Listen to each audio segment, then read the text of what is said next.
Hello friends, welcome to the class of quality assurance, and this course is in B Pharm syllabus in the 6th semester,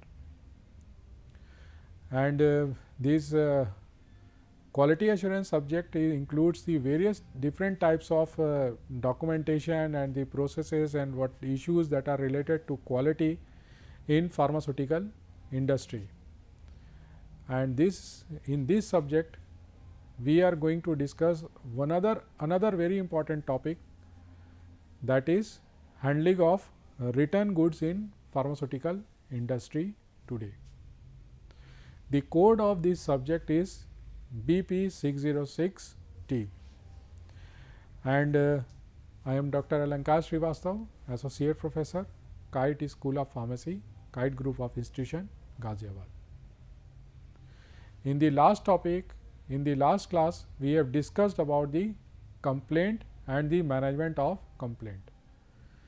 We have discussed about the different types of complaints that are coming from the through the market, through various sources like customers, pharmacists, or any practitioners.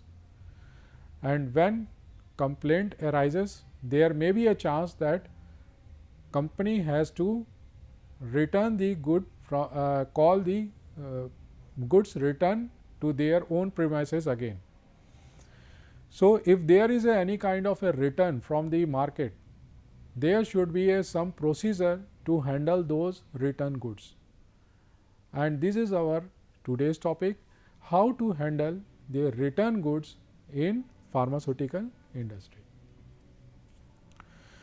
So, let us start the today's topic. So, first of all, pharmaceutical industries may receive return goods because of many reasons. बहुत से ऐसे reasons हो सकते हैं जिससे कि pharmaceutical industries को अपने गुड्स जो हैं वो रिटर्न करने पड़ते हैं, उनको रिकॉल करना पड़ता है. और ऐसा नहीं है कि ये सिर्फ फार्मेसीज़ के साथ ही होता है, ये सिर्फ फार्मास्यूटिकल कंपनीज़ के साथ होता है. आपने देखा होगा कि जो बहुत सी ऐसी कंपनीज़ हैं, for example car manufacturers are there, they are also recalling their products from the market because of some reasons. Likewise, pharmaceutical companies भी उससे कोई एक्सेप्शन नहीं है. There are reasons कि उनको भी प्रोडक्ट अपना रिकॉल करना पड़ता है. They are receiving the return goods from the market. उन्हें रिटर्न गुड्स मिलता है ना, जो कि किसी भी रीज़न से सेल आउट नहीं हो पाता, मार्केट में कंज्यूम नहीं हो पाता. For there are many reasons, उसके पीछे बहुत से रीजंस हो सकते हैं. तो उसकी वजह से रिटर्न गुड्स आता है. अब ये रिटर्न गुड्स आया है तो ऑब्वियसली ये अलग तरीके से ट्रीट होगा. रिटर्न गुड्स हैं तो इसका मतलब ये तो नहीं है कि अब वो डिस्ट्रीब्यूशन चैनल में अगेन चला जाए, दोबारा चला जाए. ये तो हम नहीं कर सकते. ये वैसा प्रोडक्ट तो नहीं है जैसे कि बाकी के प्रोडक्ट होते हैं. these are the things that are related to pharmaceutical products, and that's why there should be some proper mechanism to handle those return products that are coming from the market for whatever be the reason. तो ये जो return goods आते हैं ये marketing और distribution channel के through return होते हैं, है ना. तो मैंने अपने पिछले लेक्चर में भी समझाया था, जैसे कोई भी कंपनी है जब मैन्युफैक्चरिंग करती है, फॉर एग्जांपल मैन्युफैक्चरिंग उनका अलग सेक्शन है, मैन्युफैक्चरिंग हो गया. अब मैन्युफैक्चरिंग के बाद यही जो गुड जाता है कहाँ जाएगा, वेयर हाउस में. ये आ गया वेयर हाउस में. वेयर हाउस में आने के बाद ये अब जाएगा डिस्ट्रीब्यूशन में. तो डिस्ट्रीब्यूशन में तो ये जनरली कहाँ जाता है, C&F एजेंट्स जो होते हैं, कैरिंग एंड फॉरवर्डिंग एजेंट्स होते हैं, और जो ये होते हैं क्या, डिपोर्ट्स होते हैं. बहुत सारे जो कंपनीज के डिपोर्ट्स होते हैं at in the various districts और वेरियस स्टेट्स, वहाँ पहुँचते हैं. वहाँ से फिर ये आगे बढ़ते हैं, ये पहुँचते हैं होल सेलर्स के पास. ये होल सेलर्स के पास पहुंचते हैं और होल सेलर्स से ये पहुंचते हैं रिटेलर्स के पास, ये रिटेलर्स के पास पहुंचेंगे और रिटेलर्स से फाइनली ये कस्टमर्स के पास पहुंचते हैं। तो ये एक पूरा चैनल होता है, ये पूरा एक प्रॉपर चैनल है जो कि यूजुअली हर फार्मास्यूटिकल कंपनी इसको फॉलो करती है। तो ये जो डिस्ट्रीब्यूशन चैनल है, ये पूरा जो डिस्ट्रीब्यूशन चैनल है, यहाँ से आपको कहीं से भी ये जो रिटर्न गुड्स है ये वापस मिल सकता है। तो ये आखिर में ये घूम करके कहाँ आया, मैन्युफैक्चरर के पास ये वापस आ गया, या फिर जो भी फार्मास्यूटिकल कंपनी है उसके पास वापस आया। तो ये मार्केटिंग और डिस्ट्रीब्यूशन चैनल है, उसके थ्रू हमें रिटर्न गुड्स भी मिलता है। अगर आपने मतलब 1 लाख प्रोडक्ट्स अगर मार्केट में भेजें तो ये एक्सपेक्टेशन करना कि वो पूरे के पूरे ही कंज्यूम हो जाएंगे मार्केट में, ये मतलब गलत है।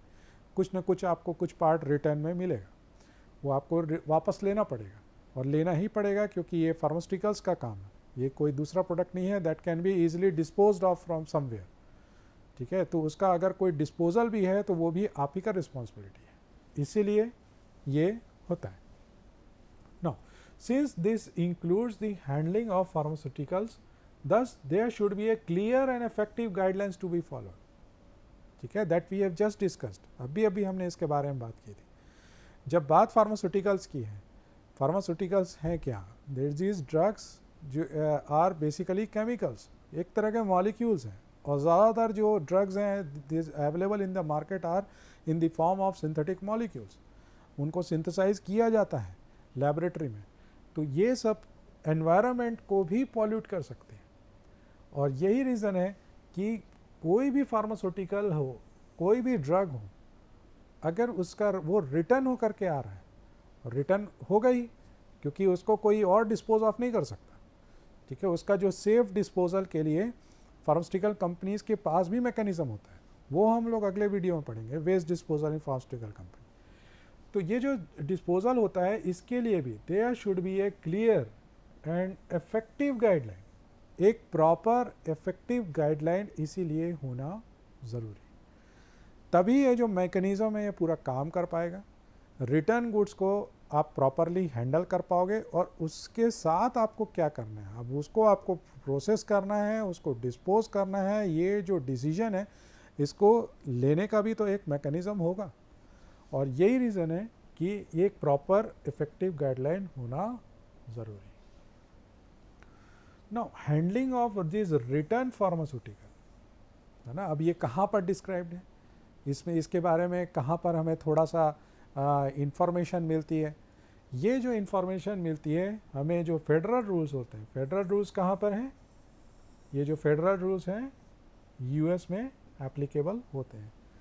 तो यूएस एफडीए की जो गाइडलाइन है उसके हिसाब से जो सब पार्ट के है उनका, उसमें हमें रिटर्न गुड्स से रिलेटेड कुछ गाइडलाइन मिलती है कि जो रिटर्न गुड्स हैं उनको आपको किस तरह से ट्रीट करना है, किस तरह से उसको आगे बढ़ाना है, और कैसे उसको आपको हैंडल करना है। ठीक है, तो this guidelines are described under sub part K of the US FDA. अब देखो एफडीए क्या कहता है, अकॉर्डिंग टू दिस एफडीए ये कहता है कि the procedures for holding, testing and reprocessing of returned drug products shall be in writing and shall be followed। तो देखिए बिल्कुल एकदम क्लियर यहाँ पर इंस्ट्रक्शन है एफडीए का। एफडीए यहाँ पर क्या कह रहा है, एफडीए यहाँ पर देखिए बिल्कुल क्लियर इंस्ट्रक्ट कर रहा है कि कोई भी प्रोसीजर है रिटर्न गुड से रिलेटेड, तो उसका एक तो सबसे पहले आप उसको कैसे होल्ड करोगे, what should be the procedure for holding of any such return products that are obtained through your distribution channel. जो भी आपके पास ऐसा रिटर्न गुड आया है उसको आप कैसे होल्ड करना है। ठीक है, एक तो ये, दूसरा कि उसको टेस्ट कैसे करना है। आप उसको एक तो पहले जब आएगा तो आप उसको सबसे पहले तो सेग्रीगेट करोगे, ये सब करोगे, तो ये सारा जो चीज़ है वो आप कैसे करोगे, देन उसको उसकी टेस्टिंग कैसे होगी, उसकी आपको टेस्टिंग तो करानी पड़ेगी। तो टेस्टिंग करा करके आपको ये समझ में आएगा कि whether the goods are good enough और या फिर ये डिस्पोज करने के लायक। अब आप उसको डिस्पोज करना है, आप उसका कुछ नहीं हो सकता। तो ये क्लासिफिकेशन या इस तरह से क्लासिफाई करने के लिए आपको क्या करना पड़ेगा, टेस्टिंग करना पड़ेगा, टेस्टिंग करनी पड़ेगी। तो ये जो टेस्टिंग होगी वो कैसे होगी, तो holding, testing and reprocessing of the return goods. अब देखिए कभी कभी क्या होता है कि जो रिटर्न गुड्स हमारे पास आते हैं, है ना, जैसे मान लीजिए कि मैं एक कस्टमर हूँ, मैंने अपना प्रोडक्ट रिटर्न कर दिया कि नहीं ये प्रोडक्ट मेरे लायक नहीं है ना, मेरे काम के लायक नहीं, मैंने उसको रिटर्न कर दिया। तो कंपनी पहले ये देखेगी, पहले तो उसको हैंडल करेगी, उसके बाद उसको टेस्ट करेगी, टेस्ट करके ये देखेगी कि हाँ क्या ये जो मतलब मैंने कहा है कि हाँ ये प्रोडक्ट ठीक नहीं है, क्या ये सही है कि गलत है, ये तो टेस्ट करना पड़ेगा ना। उसके बाद कंपनी को कई बार ये भी लगता है कि जो कंप्लेंट है वो एक्चुअली में कभी कभी ऐसा भी होता है कि कंज्यूमर को प्रोडक्ट को हैंडल करना नहीं आता, वो हैंडल नहीं कर पाता, और उसके बाद वो कंप्लेंट रेज कर देता है, रिटर्न होकर के प्रोडक्ट पहुंच जाता है फार्मास्यूटिकल कंपनी के पास एक प्रॉपर चैनल के थ्रू, और फिर पता चलता है कि नहीं ये प्रोडक्ट तो वैसा ठीक था, इसमें कोई प्रॉब्लम नहीं थी, पर यहाँ पर प्रॉब्लम किस में आ गई थी कि कस्टमर उसको प्रॉपर यूज़ नहीं कर पा रहा था। लाइकवाइज कि एक केस ये भी हो सकता है कि कोई प्रोडक्ट है जिसमें कोई बहुत ही माइनर सा एरर है, तो हम क्या करेंगे, उसको रीप्रोसेस करेंगे। ये भी तो एक कंडीशन हो सकती है कि कोई भी रिटर्न गुड्स है उसको रीप्रोसेस किया जा सकता है, और उसको रीप्रोसेस करके हम उसको प्रॉपर बिल्कुल वैसे क्वालिटी का बना सकते हैं जैसा कि रेगुलेटरी का रिक्वायरमेंट है। तो उसका रीप्रोसेसिंग का यहाँ पर क्या प्रोसेस होगा, ठीक है, रीप्रोसेसिंग का क्या प्रोसेस होगा, ये सारी जो चीज़ें होती है ना किसी भी ड्रग प्रोडक्ट की, ये प्रॉपर राइटिंग में होना चाहिए। ये FDA यहाँ पर कह रहा है कि राइटिंग में होनी चाहिए। ऐसा ना हो कि आपके पास कोई भी यहाँ पर, ठीक है आपको प्रोसीजर पता है, ठीक है, इट्स ओके, आपके दिमाग में है, लेकिन that should be in writing. तो ये FDA का यहाँ पर बिल्कुल क्लियर इंस्ट्रक्शन है कि कोई भी प्रोसीजर हो that is related to the holding, testing और reprocessing of any return goods shall be in writing and shall be followed. ऐसा नहीं है कि ठीक है आपने एक फाइल बना ली है कि this all are the procedure that has to be followed in the case of any kind of a return goods, और उसको बाद उसको आप प्रॉपरली फॉलो भी नहीं कर रहे हो। अगर आपने कोई यहाँ पर प्रॉपर गाइडलाइन अपनी बना रखी है, कोई स्पेसिफिकेशन बना लिया है, तो that should be followed also, ठीक है। तो ये यहाँ पर FDA का क्लियर गाइडलाइन है, और कहाँ पर है देखिए सब पार्ट के में। तो सब पार्ट के हमको ये डिस्क्राइब करता है कि इस तरह से हमें रिटर्न गुड्स को हैंडल करना है। आगे की बात करते हैं। अब कोई भी जो गुड है वो रिटर्न कैसे हो रहा है, मार्केट से रिटर्न हो रहा है ना, तो ऑब्वियसली उसके पीछे कुछ रीज़न है। रीजंस क्या क्या हो सकते हैं ना, जो रिटर्न गुड्स हैं उसके पीछे क्या रीज़न हो सकते हैं। तो पहला रीज़न जो बहुत ही ऑब्वियस सा रीज़न है, ये आप लोग इजीली समझ सकते हैं, that is through the instructions of drug control और रेगुलेटरी अथॉरिटीज़, ठीक है। तो इंस्ट्रक्शन आया ड्रग कंट्रोलर अथॉरिटीज़ का कि किसी भी मैन्युफैक्चरर को कि आप इस प्रोडक्ट को आपको विथड्रॉ करना या फिर आपको उसको रिटर्न लेना। तो रिटर्न गुड्स आपके पास आया, आपके वेयर हाउस में है, तो ये एक रीज़न हो सकता है। अब रेगुलेटरी अथॉरिटीज़ किन किन कंडीशंस में ये जो प्रोडक्ट होता है उसको विड्रॉ करने के लिए बोलती हैं, इसके बारे में मैंने पिछले वीडियो में बताया था, लेकिन फिर भी ब्रीफली हम लोग यहाँ पर समझ लेते हैं। बहुत सारे रीज़न्स हो सकते हैं कि गवर्नमेंट ने किसी भी ड्रग प्रोडक्ट को बैंड ड्रग की लिस्ट में डाल दिया। आप हमारी CDCSO की जो वेबसाइट है उसको देख सकते हैं, हमारे ड्रग कंट्रोलर जनरल की वेबसाइट देखेंगे आपको पता चल जाएगा कि there is a separate list जिसमें कि बैंड ड्रग्स की लिस्ट है जो इंडिया में बैंड है, ठीक है। तो ये जो लिस्ट होती है इसको time to time government review करती है, तो अगर उसमें डाल दिया है तो भाई सीधी बात है, मैन्युफैक्चर अब उसको बेच नहीं सकता, कोई भी मैन्युफैक्चर नहीं बेच सकता, and this product should be withdrawn from the market. इसके अलावा बहुत सी प्रॉब्लम्स आ सकती हैं, जैसे क्वालिटी से रिलेटेड इश्यूज आ सकते हैं, there may be issues related to the safety. मान लीजिए उसमें कोई इम्प्योरिटी है और वो कैंसर कॉजिंग है, कार्सिनोजेनिक है, तो उस केस में भी जो रेगुलेटरी एजेंसीज होती हैं वो ये बोल सकती हैं कि आप अपने प्रोडक्ट को विड्रॉ करो। ठीक है, तो ये through the instructions of drug controller और रेगुलेटरी एजेंसी, तो ये एक यहाँ पर एक नई चीज़ ऐड हो जाती है। दूसरा कि return goods from the distribution channel.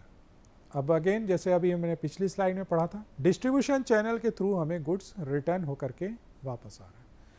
तो इसके ये भी अलग अलग रीजंस हो सकते हैं। क्या रीज़न हो सकता है? पहला, एक्सपायर्ड प्रोडक्ट्स, प्रोडक्ट एक्सपायर हो गया। भाई हम कोई बैच बनाते हैं, आपने देखा है कि उसमें एक्सपायरी डेट होती है। अब ये जो एक्सपायर्ड प्रोडक्ट है ये रिटर्न होकर के हमें वापस मिल गया। हॉस्पिटल से जो हॉस्पिटल सप्लाई होती है उसमें जो एक्सपायरी होती है वो सीधे मैन्युफैक्चरर के पास वापस आ जाती है। So there is a likely chance कि डिस्ट्रीब्यूशन चैनल के थ्रू आपको सबसे पहले तो देखो जो सबसे ज़्यादा आपको रिटर्न गुड्स मिल सकता है दैट इज़ एक्सपायर्ड प्रोडक्ट्स। उसको तो आप ही को लेना है और आप ही को उसको हैंडल करना है। So this is the first thing. The next thing is the products with damaged containers. ये भी हो सकता है, ठीक है, एक्सपायर नहीं हुआ कोई बात नहीं, ठीक है, एक्सपायर नहीं है, लेकिन उसका जो कंटेनर्स है दैट आर डैमेज्ड। अब अगर डैमेज्ड कंटेनर्स हैं तो उसको भी आप यूज़ नहीं कर सकते। कौन कस्टमर उसको यूज़ करेगा? कोई भी ऐसा प्रोडक्ट हो, भाई फार्मास्यूटिकल्स तो मतलब अलग बात है, लेकिन कोई भी प्रोडक्ट हो जिसका कंटेनर डैमेज होगा तो उसको कोई यूज़ नहीं करेगा। ठीक है, तो ये तो दूसरी बात है। डैमेज्ड कंटेनर होगा वो भी एक रिटर्न गुड के फॉर्म में आएगा। ठीक है, तो ये भी रीज़न हो सकता है। तीसरा रीज़न क्या हो सकता है? Problems related to the closures in packaging. आपने देखा होगा जैसे सिरप की बॉटल होती है, सिरप की बॉटल की कैप को अगर आप ओपन करके देखेंगे अंदर क्लोज़र होता है। क्लोज़र से रिलेटेड प्रॉब्लम्स भी हो सकती हैं। वो क्लोज़र प्रॉपरली फिट नहीं है इसलिए सिरप लीक हो रहा है। अब इसकी वजह से भी आपका प्रोडक्ट रिटर्न होकर आएगा। अगेन वही रीज़न है, कोई भी प्रोडक्ट हो क्वालिटी वाइज कितना ही अच्छा क्यों ना हो, लेकिन अगर उसमें इस तरह की भी प्रॉब्लम होती है तो कोई कस्टमर उसको नहीं लेगा। ये क्वालिटीज़ रिलेटेड इशू है। तो अगेन ये भी एक रीज़न होगा, कोई क्लोजर से रिलेटेड यहाँ पर प्रॉब्लम आ जाती है, उसको कोई नहीं खरीदेगा और अगेन वो प्रोडक्ट भी रिटर्न होकर के जो भी कंपनी होगी या जो मैन्युफैक्चरर होगा उसके पास वो वापस आएगा। ठीक है, तो ये एक और यहाँ पर ऑब्वियस सा रीज़न हो गया। Then product unidentifiable due to improper printing of the product. ये भी एक रीज़न हो सकता है। अगर मान लीजिए कि कोई पैकेजिंग मटेरियल है जो कि प्रॉपरली प्रिंट नहीं हुआ, अगर उसमें प्रिंटिंग ही प्रॉपरली नहीं हुई है, इम्प्रॉपर प्रिंटिंग इज़ देयर, तो वो भी तो रिटर्न होकर के वापस आएगा। उसमें उसका जो नाम है और बैच नंबर है यही प्रॉपरली यहाँ पर मेंशन नहीं है। आपने देखा होगा बहुत से ऐसे फॉर्मुलेशंस होते हैं जिसके जो नेम्स होते हैं वो काफ़ी कुछ एक दूसरे के जैसे होते हैं। अब अगर ये दोनों अगर प्रॉपरली प्रिंट नहीं हुआ है तो ये तो मतलब किसी से भी गलती हो सकती है कि कोई प्रोडक्ट देना कुछ और था, दे कुछ और दिया। तो ये भी तो एक रीज़न होगा कि कोई भी गुड्स जो है वो रिटर्न होकर के मार्केट से वापस आ जाएगा फॉर वट एवर भी द रीज़न। हो सकता है कि ये किसी मतलब नेचुरल प्रॉब्लम की वजह से ये ख़राब हो गया हो, लैंडस्लाइड हो गया हो, है ना, ये भी हो सकता है। आंधी आती है, तूफान आती है, तो ये सब रेनफॉल होता है, उससे लेवल ख़राब हो गया हो। सो ये सब रीज़न है जिसकी वजह से देयर में भी अनआइडेंटिफिएबल, ये अनआइडेंटिफिएबल हो गया। Then products not sellable due to improper appearance, although name and batch number are clearly visible. ये भी एक रीज़न हो सकता है कि प्रोडक्ट सेलेबल नहीं रहा because of the improper appearance. अब वो इम्प्रॉपर अपीयरेंस है, उसका प्रॉपर अपीयरेंस नहीं है। ठीक है, तो ये भी एक रीज़न हो सकता है। Then return products by any voluntary action. कई बार ऐसा होता है कि जो कंपनीज होती हैं वो खुद ही अपना प्रोडक्ट विड्रॉ कर लेती हैं, ये भी एक रीज़न हो सकता है। Then any problem associated with the product reported by the customer. Customer ने कंप्लेंट किया कि भाई थेरेपेटिक एफिकेसी सही नहीं है, मेरे कोई असर नहीं हो रहा, then ये रीज़न हो सकता है कि रिटर्न आ गया वो। अब इसका प्रोसीजर क्या होगा? जब आ गया, गुड आ गया, तो अब इसको हम कैसे हैंडल करेंगे? तो सबसे पहले तो देखिए वेयर हाउस जो है फिनिश्ड गुड्स जो होते हैं उसको वो रिसीव करता है। ठीक है, रिटर्न गुड्स आया, आपके पास आया, आपके कैंपस में अंदर आ गया, तो सबसे पहले तो वेयर हाउस उसको रिसीव करेगा। वेयर हाउस रिसीव करने के बाद जो स्टॉक होता है रिटर्न गुड्स का, इसको एक सिक्योर्ड प्लेस में रखना होता है, एक सिक्योर्ड एरिया में, टू अवॉइड एनी मिक्सअप और with any material and then segregated. तो उसको पूरा मिक्सअप उसको ना हो जाए इसलिए बिल्कुल अलग जगह पे रखा जाता है। उसके बाद सेग्रीगेट किया जाता है, क्योंकि देखो मैन्युफैक्चरर है तो वो एक प्रोडक्ट नहीं बना रहा होगा, बहुत सारे प्रोडक्ट बना रहा होगा, तो अलग अलग प्रोडक्ट को सेग्रीगेट किया जाता है। ठीक है, then proper labelling of the return goods, उसके ऊपर प्रॉपर लेबल लगाया जाता है और उस पर ये लिखा जाता है कि उसका रीज़न क्या था रिटर्न होने का। ठीक है, वो एक्सपायर्ड है, प्रॉपर लेबल नहीं है, या जो भी इशू है, तो वो सब इसमें मेंशन किया जाता है। Then preparation of this assessment report, एक असेसमेंट रिपोर्ट बनती है that including the description of conditions of good. तो उसमें पूरा डिस्क्रिप्शन होता है कि जो गुड्स हैं वो किस कंडीशन में हैं। अब ये जो रिपोर्ट बनती है, असेसमेंट रिपोर्ट बनती है, उसको हम कैसे प्रिपेयर करते हैं? What are the factors that needs to be consideration for preparation of this report? First thing is the nature of product, another thing is the any special storage conditions it requires, then third thing is the conditions of product, history of product and time elapsed since it was issued. ठीक है, तो ये चार चीज़ें तो मेरे को लगता है शायद एक्सप्लेन करने की ज़रूरत ही नहीं है। टाइम इलेप्स्ड मीन्स कब आपने उसको मार्केट में भेजा था और कब ये इशू हुआ था और उसके बाद फिर वो कब वो रिटर्न आ गया। ठीक है, वो गैप भी हमें देखना ज़रूरी है, कितने टाइम हो गया उसको मार्केट में। इसके बाद ये जो रिपोर्ट होती है जाती है हेड क्वालिटी एश्योरेंस के पास। फिर इसका क्रिटिकल असेसमेंट शुरू होता है क्वालिटी कंट्रोल से बाय रिटर्न प्रोसीजर्स। ठीक है, तो उसका क्रिटिकल असेसमेंट स्टार्ट होता है और फिर फाइनली क्वालिटी जो कंट्रोल टेस्टिंग गुड्स होता है, ये on the basis of this quality control testing goods there may be a 3 consequences, या यहाँ पर 3 यहाँ पर रिजल्ट्स हो सकते हैं।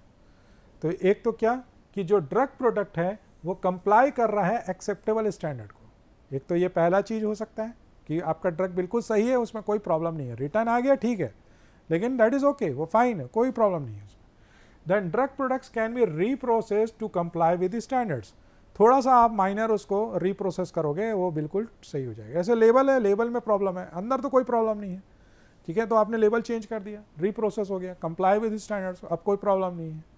देन प्रोडक्ट फेलिंग स्पेसिफिकेशंस और अनएक्सेप्टेबल प्रोडक्ट, रिटर्न होकर के आया, रीज़न था अनएक्सेप्टेबल है ना, वो मार्केट में जो कंप्लेंट आई या फिर जिस भी रीज़न से वो रिटर्न आया था बिल्कुल सही रीज़न है।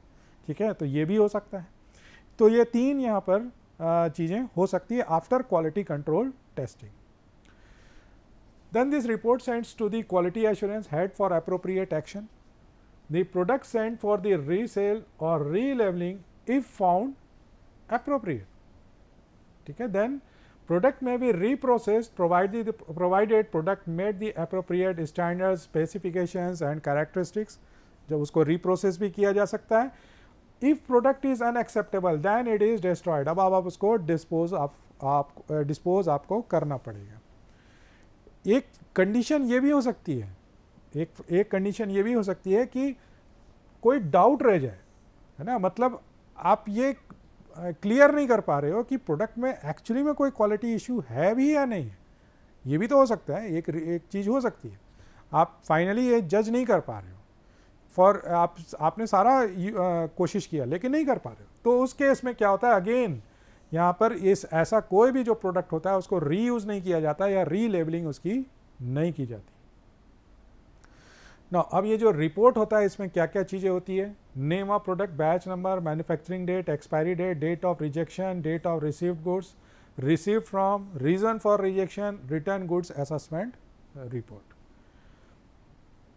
और इसमें एनालिसिस रिपोर्ट होती है, फिर रिटर्न गुड्स असेसमेंट रिपोर्ट होता है, फाइनली इसको अप्रूव करता है by QA executive whether it is yes और no, and then precise action taken, उसके बाद क्या एक्शन लिया गया ये डिस्कस की, ये डिटेल होता है, और फाइनल रिमार्क होता है क्यूए मैनेजर का, और इसका ऑथराइजेशन होता है, prepared by, analysed by, then authorised by. तो ये रिपोर्ट पूरी बन के तैयार हो जाती है और एक जो रिकॉर्ड वाला पोर्शन है, all action should be appropriately record. आपने जो कुछ भी ट्रीटमेंट किया, कैसे उसको रिसीव किया से लेके कैसे टेस्टिंग किया, कैसे उसको किया, अभी आपने देखा पहले, that are appropriately record. Then records of return drug product shall be maintained and shall include name and label, potency of the drug product, dosage form, lot number, control or batch number, reason for the return, quality return, date of disposition and ultimate disposition of the return drug product. अब वो unacceptable है, उसको dispose कर दिया, dispose करने के बाद उसका जो disposal का method होगा वो भी यहाँ पर include हो जाएगा. So this is all with this topic. Hope you all have liked this video. Thank you friends.